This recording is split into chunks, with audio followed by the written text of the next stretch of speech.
à Cheikh Ahmadou Bamba. Il a enfin fait de Touba un espace de sécurité. C'est là un débat de très haut niveau. Nous souhaitons y reposer à la fin de notre séjour terrestre. Touba est un refuge dans lequel les Mourides et ses habitants, les Toubaouis, se libèrent des contingences entendues dans le sens de ce qui n'est pas nécessaire. Touba et les Toubaouis ont très fortement des préoccupations de reconnaissance identitaire comme un droit de l'homme et des peuples. Ils ont pourtant avec leur identité leur identité des cosmopolites, présents sur tous les espaces habitables de la planète Terre pour travailler et prier Dieu. Nous remercions nos autorités, notre gouvernement et le chef de l'État pour le pilotage de cette reconnaissance. Elle est déjà en œuvre. Avec l'autoroute Ila Touba, un hôpital de niveau 3 selon les normes de l'OMS, Organisation mondiale de la santé, la réhabilitation du transport ferroviaire, la construction d'un aéroport, l'éclairage public, l'escadron de gendarmerie avec les objectifs Touba zéro menace en violence et en criminalité, Touba zéro menace en inondation, Touba une ville jouissant des avantages et avantages géomatiques nationaux. Si nous sommes redevables, il nous faut penser en plus de l'existant, local et national, à son système d'information géographique, dédié en procédant à une maintenance de l'acquis. À défaut d'une mise à jour, il faut mettre en place une production d'une orthophotographie du Grand Touba pour une assiette de 30 000 hectares. Et là, nous interpellons les étudiants et les chercheurs. Par ailleurs, le réchauffement climatique et la récente conférence du 30 novembre au 22 décembre 2016 à Paris dénommée COP21, Touba doit faire partie des arguments qui vont justifier les attentes de Marrakech 22 en énergie renouvelable. Nous avons des projets d'énergie solaire. Nous sommes des postulants pour les énergies renouvelables. Nous voulons être des avant-gardistes, être des éclaireurs et de tout schéma régional de raccordement au réseau des énergies renouvelables. C'est une vision d'un Touba en développement durable, avec un nouveau schéma de cohérence écologique et des Mourides comme une armée de la préservation de la biodiversité, de la cohérence territoriale et d'une planification urbaine dont le schéma sera plus innovant, plus réaliste et plus spécialiste. Un peu détaché du schéma classique qui ne reflète pas forcément la reconnaissance que nous devons. C'est dire de Touba une communauté apprenante spécialisée en religion et sciences modernes et technologie. Et ce fut-il même en langue arabe. Vous allez me dire que l'approche que nous préconisons pour rendre à Cheikh Ahmadou Bamba le tribut de reconnaissance que nous lui devons est celle d'une ville nouvelle. Dans ce cas, Touba sera projeté dans la vision d'une ville internationale. L'ouverture au monde dessinera une profusion de banques, une densité de télécoms, une infrastructure de santé concomitamment à la croissance de la ville, des centres ultramodernes de conférences, de structures d'accueil, tous up-to-date, un réseau de communication intercity, interconnectant les zones universitaires des espaces spirituels, les accès liés à la grande affluence du Grand Magal. Mesdames, Messieurs, pour éviter d'être long, je m'en tiens. gudd na waaye am na njariñ tubaarkalla ndax sa yéene rek nga doxe ak bëgg a leeral fi ngeen jaar ba yegsi fii tubaarkalla loolu ñu jégal nu munta gàtt sëriñ bi ñuy rafetlu waayu teewaayu cheikh yi ci yoon wi cheikh yi ñépp dikk nañu waaye ki nga xam ni mooy maam Cerno Birahim tey di sëriñ Abbas ñu wax la ni mi ngi biir Dakar waaye yebal na ndawam yépp tey maam Cerno Birahim moom itam mi ngi Dakar ndax sëriñ Abbas mooy maam Cerno Birahim sëriñ Abdou Mbacke doomam mu sëñ Cheikh Khady ma nga ne ak sëñ maam Cerno mu subbi sëñ maam Cerno Aydara ñoom la yebal rafetlu bu baax ni ma ko waxee woon léegi maître Madické Niang délégation bu rafet bii mu def ànd ko ak bokkam yi fekk si la waaye mën nañoo jàkkaarloo ak premier ministre ndax benn famille la moo tax tey maître Madické ñëw àndante ak Omar Sarr ak Mamadou Diop Decroix ak maître Amadou Sall tubaarkalla ak Samuel Sarr ñëw teewal président de la république di kenn di Abdoulaye Wade di bàyyi président Macky Sall moo tax tey kii toog di maître Madické rafet lu lool ci jàkkaarloo bii mu jàkkaarloo premier ministre ndax lépp rafet sëñ bi leeral la délégation réew mi délégation Idrissa Seck Diatara ñëw na léegi mi ngi nii moo ko jiite ku ne xam na ni dafa tukki waaye bu fi nekkoon nit moom it mu ñëw ci njaboot gi la bokk. Malick Gakou délégation ñëw na Gumbala moo ko jiite moom itam ànd ak délégation bi mu àndal ñépp ñëw nañu léegi nag Mbacké bi nga jógee léegi dagg lépp Cheikh Mamadou Mountakha ak Cheikh Mamadou Bachir mu baax mii mu Cheikh Mamadou Lamine Bara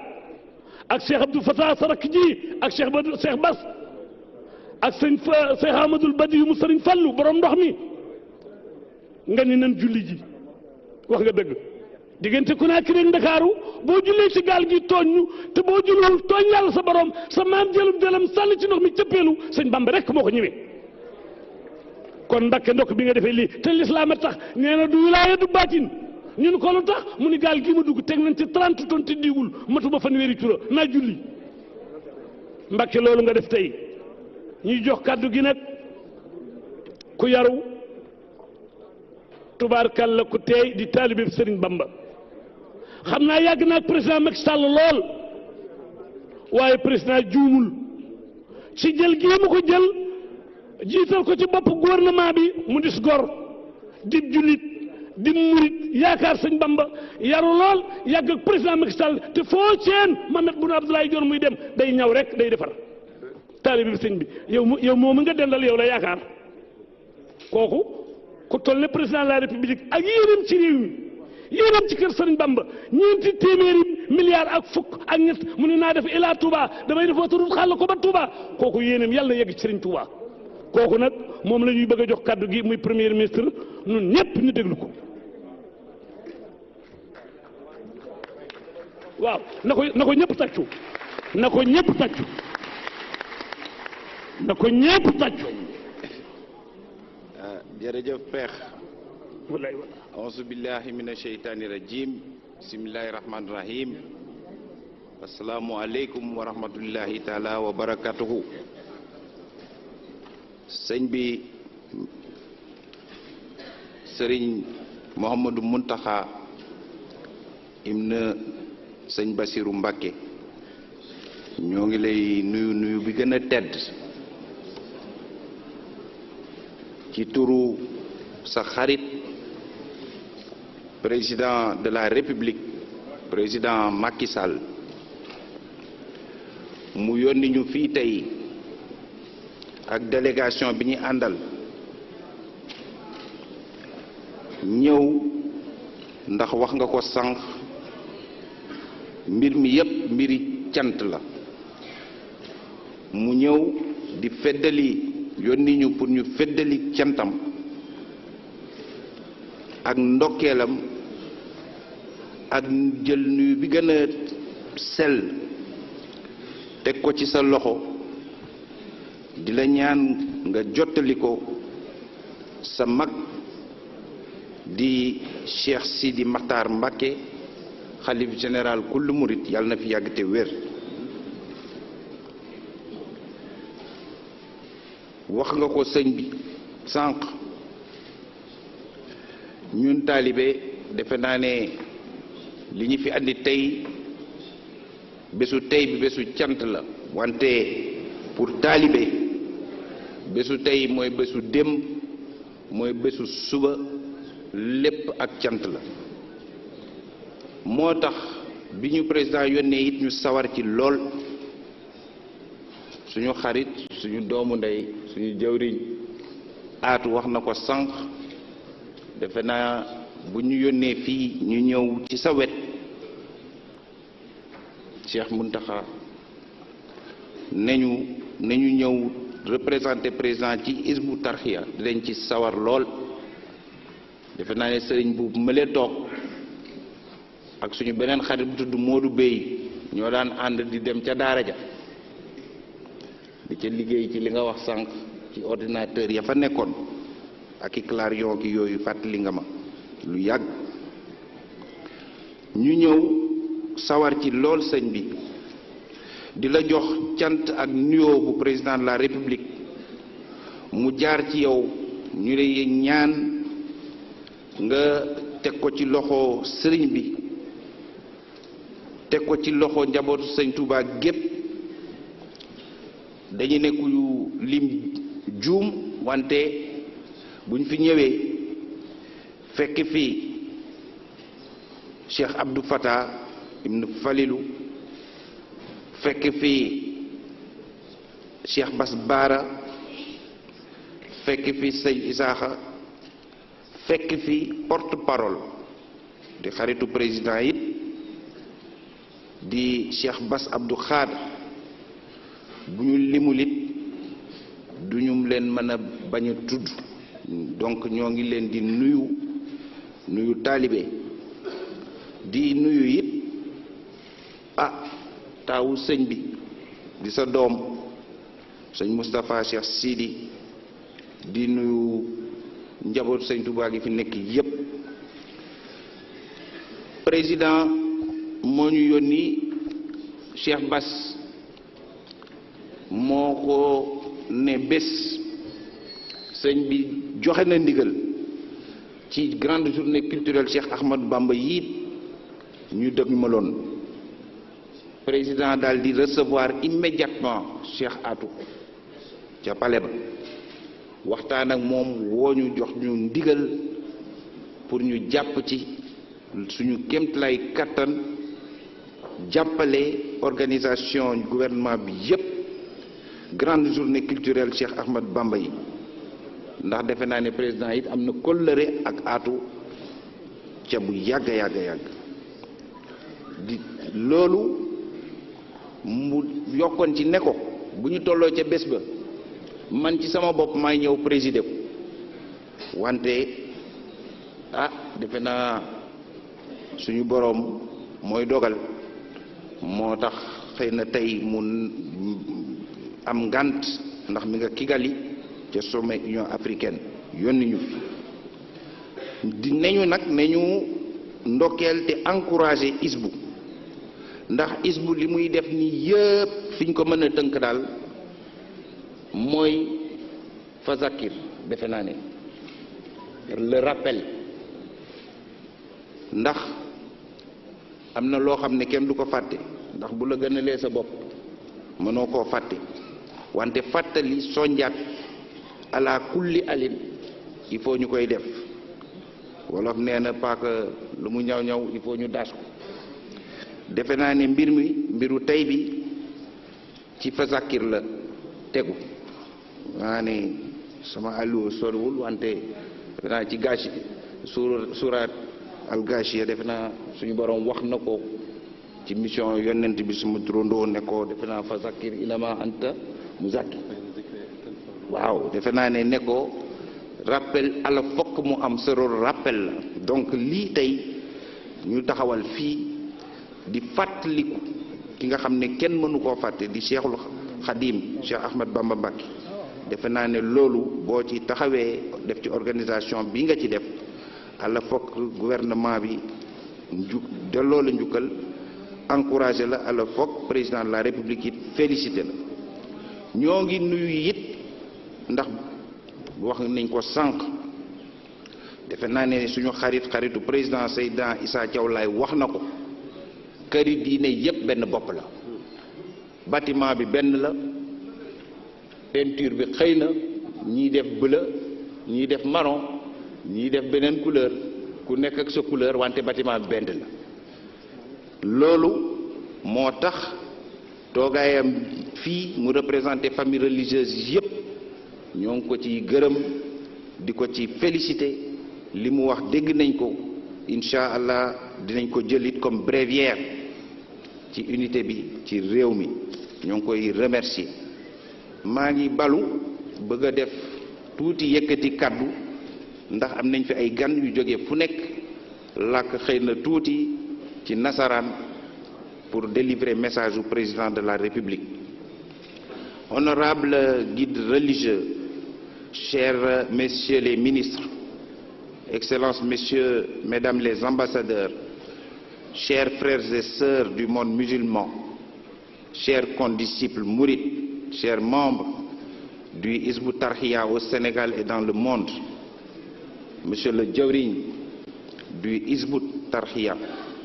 chers invités, chers parents, chers amis. C'est pour moi un honneur et un agréable plaisir que de prendre la parole devant cette auguste assemblée au nom de son Excellence M. Macky Sall, président de la République du Sénégal, empêché pour participer à ces grandes journées culturelles, Cheikh Ahmadou Bamba Mbacké. Je voudrais, à l'entame de mon propos, adresser un vibrant témoignage de reconnaissance au vénéré Khalife général des Mourides, Cheikh Sidi Mokhtar Mbacké, et sous l'autorité, l'aval et la bénédiction de qui ces journées se tiennent aujourd'hui. Que le bon Dieu lui donne une très longue vie, pleine de santé. Qu'il me soit permis, au nom du chef de l'État, du gouvernement du Sénégal et des organisateurs ici présents, de souhaiter la chaleureuse bienvenue aux délégations étrangères et à tous ceux qui ont fait le déplacement pour honorer cette cérémonie de leur présence. Je ne manquerai pas de vous remercier du fond du cœur pour l'accueil chaleureux qui a été réservé à la délégation qui m'accompagne, ainsi qu'à moi-même. Mention spéciale au Hizbut Tarqiyyah et à son jawriñ, Cheikh Atoumane Diagne, qui a pris l'initiative d'organiser ces grandes journées dont le seul objectif est de faire découvrir l'islam, le mouridisme, les valeurs culturelles de l'islam et en même temps célébrer les 40 ans d'existence du mouvement Hizbut Tarqiyyah, un anniversaire dédié au guide et au vénéré Cheikh Ahmadou Bamba Khadimou Rassoul. La célébration du Saint-Homme, Cheikh Ahmadou Bamba,